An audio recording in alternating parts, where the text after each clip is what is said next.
Hi, welcome to today's video. Today we are going to talk about localization testing. So, what is localization testing and why is it important to do this type of testing to your mobile application? So, let's start with the real life example I went through, and that will help you understand why it's important. And then we'll get into details about each technique you can do to find different types of issues. So I was traveling from Chicago to India and I had a layover in Frankfurt, Germany. And I was supposed to have a 2 hour layover in Frankfurt. And I was using this mobile application which was managing all my reservations and giving me notifications from time to time when my flight leaves and then when my layover is and what the status of my connecting flight is, everything. So I take this flight from Chicago and then land in Frankfurt.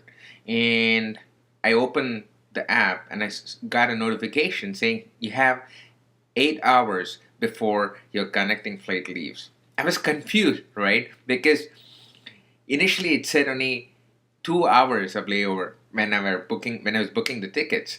And all of a sudden it says 8 hours. So what happened was the app wasn't resetting its time or changing its time based on the Frankfurt time. So it was still showing me notifications based on Chicago time, which is 6 hours ahead of German time, right?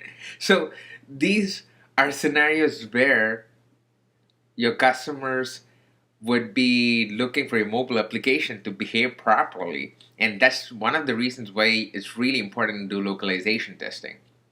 So, say you're a company providing mobile applications for companies in different regions. Say, for example, your company is in the US and you have people using your app in China, in Europe, and in Asia in general.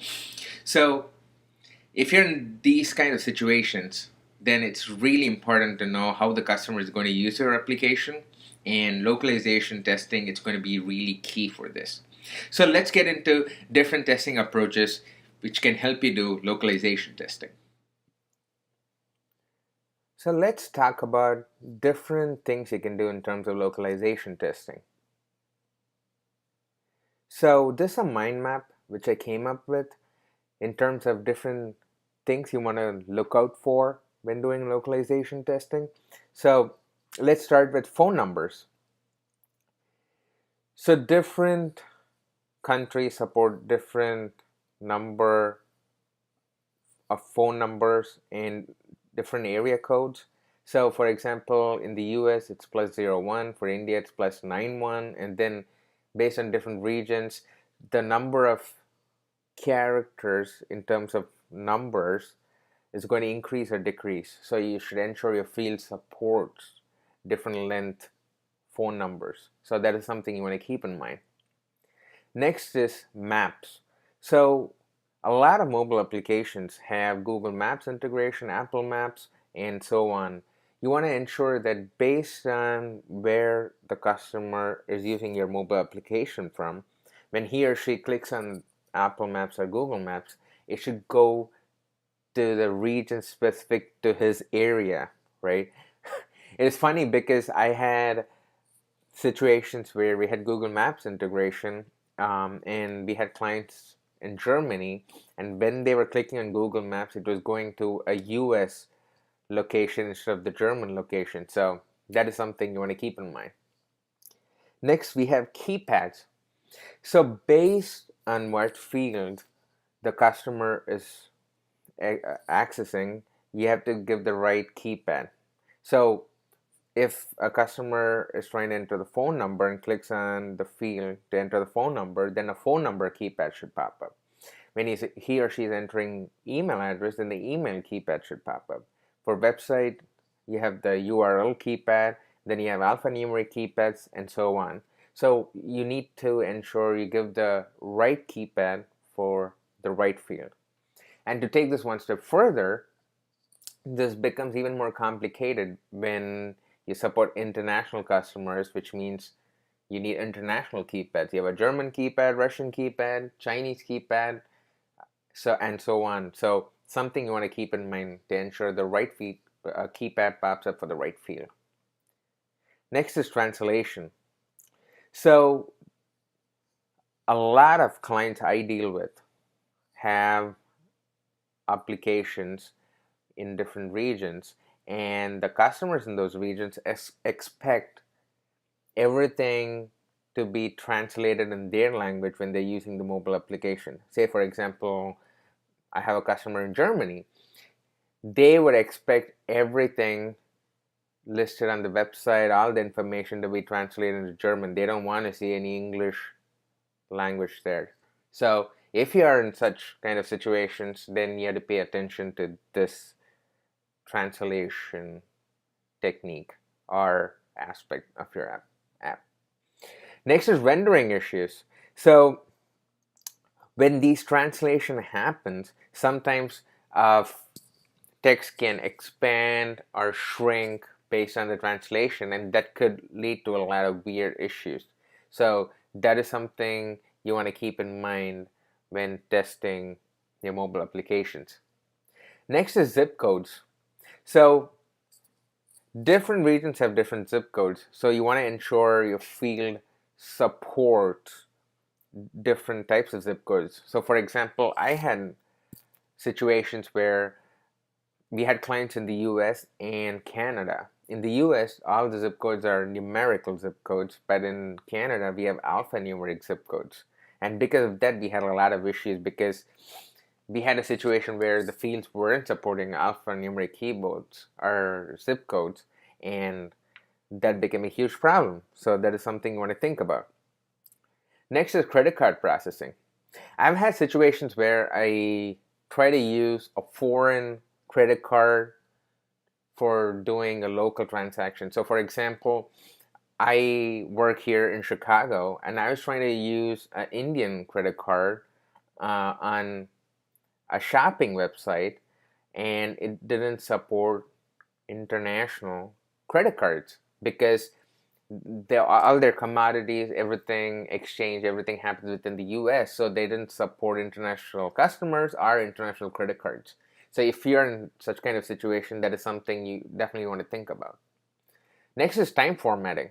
So some places have the normal standard time format, which is 01, 02, or military time format, which is 13, 14, 15, and so on. So you want to ensure if your clients want military time format, then the timing should be changed accordingly.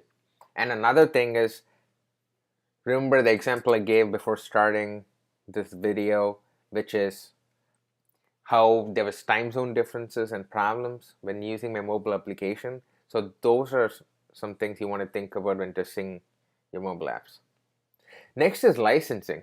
So different regions have different licensing rules, and you need to be really cognizant of it.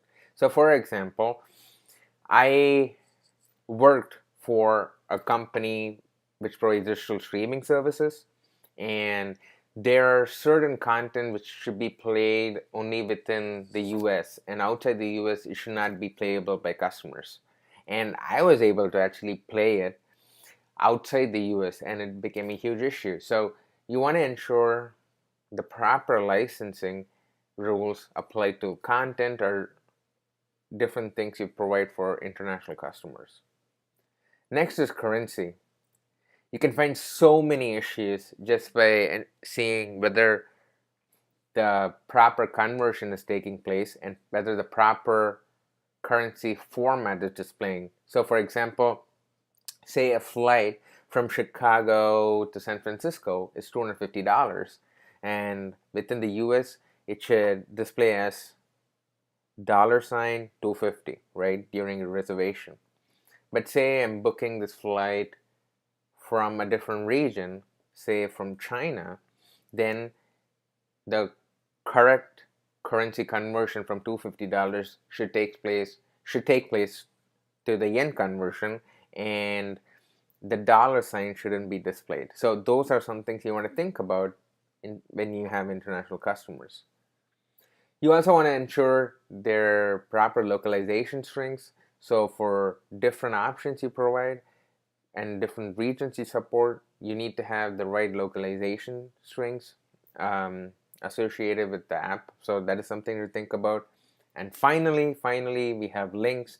You want to ensure when a customer clicks on the link, he's taken to the right page. So I've had situations where we had different links provided for to our international customers, and when they clicked on it, they came to a US website instead of going to their own local website. So these are some things you want to think about in terms of localization testing, and just keeping these things in mind, you can find a lot of vulnerabilities in your mobile application. So thanks for watching today's video. If you want more information, check out my website at www.rajsubra.com. That is RAJSUBRA.com. Thanks for watching.